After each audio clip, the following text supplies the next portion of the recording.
안녕하세요, 문풀메입니다. 제가 최근에 웹서핑을 한번 하다가 손흥민이 시즌 랭킹 41위를 했다는 기사를 최근에 봤거든요. 그래서 내가 그때 전전 영상에서 손흥민 EPL 탑클래스 윙어라고 막 진짜 완전 탑급이라고 했는데 거기서 41위밖에 못 해버리니까 뭐지, 내가 진짜 틀렸나 싶어갖고 한번 그 파워 랭킹에 대해서 알아봤거든요. 파워 랭킹. 그래서 오늘은 파워 랭킹에 대해서 한번 알아보겠습니다. 그럼 이제 파워 랭킹에 대해서 한번 자세히 알아볼 텐데요. 파워 랭킹은, 그러니까 예를 들어서 우리가 선수를 평가할 때 대부분 주관적으로 아저를 내가 봤을 때 되게 드리블 잘하고 빠르고 잘하는 것 같다, 내 생각에 손흥민보다 잘하는 것 같다, 이렇게 제가 생각할 수 있잖아요. 근데 이거는 약간 주관적인 방식이잖아요. 좀 더 객관적으로 평가할 수 있는 게 없나. 그리고 예를 들어서 손흥민이랑 아자를 비교한다. 둘 다 윙어잖아요. 그러면 골과 어시 이런 걸로 좀 비교를 할 수 있는. 근데 예를 들어서 손흥민과 박지성, 포지션이 달라버리잖아요. 포지션이 다르니까 골 하나 갖고 평가할 수 없단 말이에요. 이렇게 포지션이 다른 선수들을 비교할 때 되게 좋은 방식이 이 파워 랭킹의 방식이에요.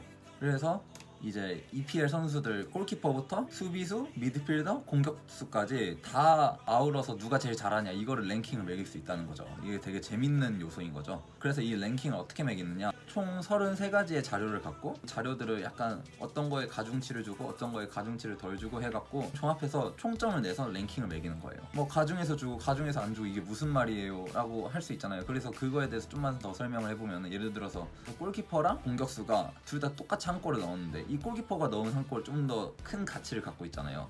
골키퍼의 주 업무는 골을 막는 건데 골까지 넣어줬으니까 좀 더 되게 큰 역할을 했잖아요. 그래서 이제 골키퍼한테는 점수를 더 주는 거예요. 실제로는 골키퍼한테는 골 하나당 4,000포인트를 주고 공격수한테는 골 하나당 1,600포인트를 줘요. 그러니까 2배 이상의 점수를 주는 거죠. 그리고 또 이 선수의 소속팀이 클린시트 경기를 했어요. 그러니까 점수를 내주지 않은 경기를 했어요. 그러면은 그 점수를 안 내준 게 오로지 공격수 덕분은 아니잖아요. 공격수보단 수비수나 골키퍼의 공이 더 큰 거잖아요. 물론 공격수가 잘해갖고 상대가 수비적으로 해서 골을 못 넣을 수 있긴 하지만, 그렇게까지 자세하게 들어가면은 그 점수 내는 게 거의 불가능하기 때문에 그런 건 배제하는 것 같아요.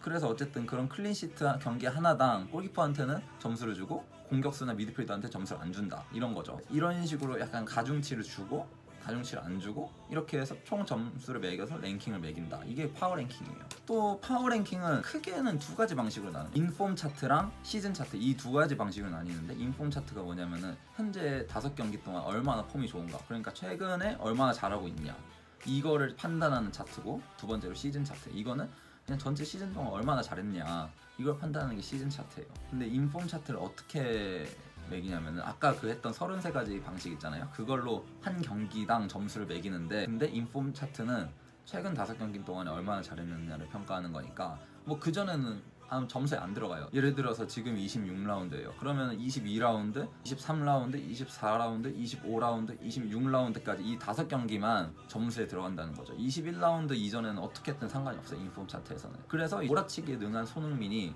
인폼 차트 이런 데서는 좀 더 유리하다는 거죠. 몰아치기에 능한 선수들 있잖아요. 그래서 이 인폼 차트를 좀 더 자세하게 어떻게 점수를 매기냐면, 바로 전 경기 있잖아요. 그건 100% 다 점수로 들어가요. 그러니까 바로 전 경기에서 아까 33가지 평가 기준으로 했던 점수 있잖아요. 바로 전 경기에서 한 2,000포인트를 땄어요. 그럼 2,000포인트 바로 다 들어가는 거예요. 근데 예를 들어서 바로 전 경기에서도 2,000포인트를 땄어요. 그러면 이제 80%만 적용이 되는 거예요. 그러면 그게 1,600포인트죠. 2,000 더하기 1,600. 그 다음에 바로 전 경기는 60%만 들어가요. 그러면 2,000포인트에서 60%면은 1,200포인트잖아요. 그러면 200 더하기 1600 더하기 2000포인트, 거기다가 이제 바로 그래서 이 점수를 다 합산해서 내는 게 바로 인폼 차트예요. 인폼 차트의 점수예요. 그래서 인폼 차트에서는 몰아치기에 능한 선수들이 1위를 할 수 있을 가능성이 높겠죠. 5경기 동안 못하고 5경기 동안 잘하고 이런 선수들은 그 5경기 잘했을 때 인폼 차트 1위를 찍을 수 있는 거잖아요. 근데 예를 들어서 10경기를 꾸준히 어느 정도 하고 있어요. 그러면 이제 인폼 차트에서 1위는 하기 힘들다는 거죠. 다른 5경기만 잘하고 5경기 못하고 이런 선수들에 비해서. 그래서 인폼 차트는 약간 좀 몰아치기에 능한 선수들이 1등을 한 경우가 많다, 손흥민처럼. 자, 그리고 크게 두 방식으로 나뉜다 했잖아요. 두 번째는 시즌 차트예요. 시즌 차트는 누적 점수예요. 아까 제가 한 경기에 예를 들어 2,000포인트 이런 식으로 들어간다 했잖아요. 그러면은 이제 2,000포인트씩 38라운드를 총 합산하는 거예요. 38라운드 동안에, 한 시즌 동안에 몇 포인트를 했나. 그러니까 아까는 뭐 바로 전전 경기에는 80%를 적용하고 막 이런 게 있었잖아요. 이거는 그게 아니에요. 그냥 다 100%로 누적해서 몇 점을 땄냐 이거를 찾는 게 바로 시즌 차트예요. 그래서 이 시즌 차트의 경우에는 상대적으로 경기를 덜 치르면은 점수가 낮을 수밖에 없는 거예요. 왜냐면은 차트에 보면은 뭐 패스 숫자, 터치 숫자 뭐 이런 게 있는데 누적 점수가 중요한데 터치를 아예 못 하잖아요. 경기에 못 나오면 터치 숫자가 아예 적어지고 패스 숫자가 아예 적어지고 그런데 어떻게 시즌 차트에서 높은 순위를 달성할 수 있겠어요? 그러면 경기 수가 되게 중요한 거죠. 시즌 차트에서는. 자 그러면 제가 이 주제를 왜 선정했었죠? 손흥민이 EPL 시즌 차트에서 41위밖에 못했잖아요. 파워랭킹. 아니 내가 봤을 때는 손흥민이 41위보다 더 잘하는 것 같은데 왜 41위밖에 못했을까? 이래서 제가 이 주제를 선택했었잖아요. 이제 진짜 왜 41인가에 대해서 좀 알아보겠습니다. 아까 제가 말했던 시즌 차트에서 가장 중요한 요소 중에 하나가 뭐라 했어요? 게임 수라 했죠. 몇 게임을 뛰었는가. 문제는 경기 수예요. 손흥민이 아시안 게임도 갔다 오고 아시안컵도 갔다 와갖고 경기 수가 아마 적을 거란 말이죠. 일단은 제가 좀 궁금했던 선수들 기준으로 먼저 찾아봤어요. 일단 손흥민 먼저 보면은 손흥민 올 시즌 21경기 뛰었더라고요. 21경기 뛰어서 46,305포인트 를 기록하고 41위를 했어요. 그러면 이제 뭐 예를 들어서 손흥민이 40경기 가까이 뛰어야 되잖아요. 38라운드 다 떴다고 가정을 하면 물론 다 뛸 일은 없었을 거예요. 대충 38경기 생각하면 약간 2배 좀 안 되는 거잖아요. 그러면 뭐 4만 점에 2배 좀 안 되는 거니까 한 7만 몇천 점을 할 수 있다는 거예요. 근데 아자르가 지금 8만 점으로 1등을 했단 말이죠. 그러니까 꽤나 높은 점수를 딸 수 있었던 성적이라는 거죠. 그럼 이제 뭐 아자르는 몇 경기 뛰었냐? 1등인 아자르는 몇 경기 뛰었냐? 아자르는 32경기 뛰었더라고. 그래 아자르는 38라운드에서 6경기나 빠지고도 1등 찍은 거죠. 그리고 또 다른 윙어들인 마네, 뭐 살라, 마네는 뭐 35경기, 살라는 37경기 많이 뛰긴 했더라고요. 그래서 그만큼 또 잘하기도 했고 그래서 높은 등수를 기록했어요. 근데 또 우리가 이쯤 되면 살짝 궁금해지잖아요. 만약에 얘네가 똑같은 다 경기수를 했다. 그러면 누가 더 잘할까? 제가 계산을 한번 해봤습니다. 어떤 식으로 계산을 하냐면 손흥민이 받았던 41,000포인트 정도에다가 곱하기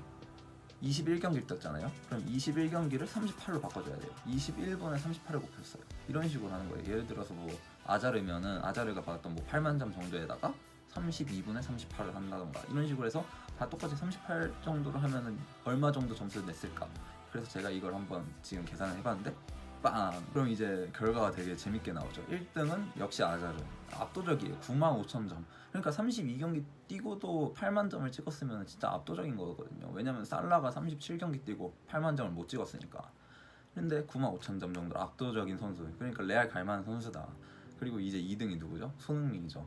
85,000점. 그러니까 손흥민이 21경기밖에 못 뛴 게 되게 시즌 차트 41위엔 영향이 있었. 그리고 그 다음이 누구죠? 8만 점으로 살라. 살라는 뭐 37경기 한 경기 빼고 다 쪘으니까 거의 비슷한 점수죠. 그래도 되게 높은 점수. 3등이죠. 이제 4등이 싸네고 5등이 마네. 싸네도 확실히 대단한 선수다. 근데 경기를 좀 못 뛰고 있다. 뭐 주전 경기 왜냐면 스털링이나 뭐 베르나르도 실바가 너무 잘하고 있으니까 뭐 어쩔 수 없죠. 뭐 미넨을 갈런지 안 갈런지는 저는 모르겠지만 자 이제 오늘은 이제 EPL 파워랭킹에 대해서 좀 알아보고 손흥민이 왜 41위밖에 안 됐는지 거기에 대해서 좀 알아봤고 그리고 만약에 얘네가 동일한 경기수 38경기를 똑같이 다 치렀다면은 몇 점 정도였을까? 그리고 순위는 또 바뀌었을까? 그거에 대해서 한번 재미삼아 알아보는 시간이었습니다. 오늘 영상 여기까지고요. 문풀메TV였습니다. 감사합니다.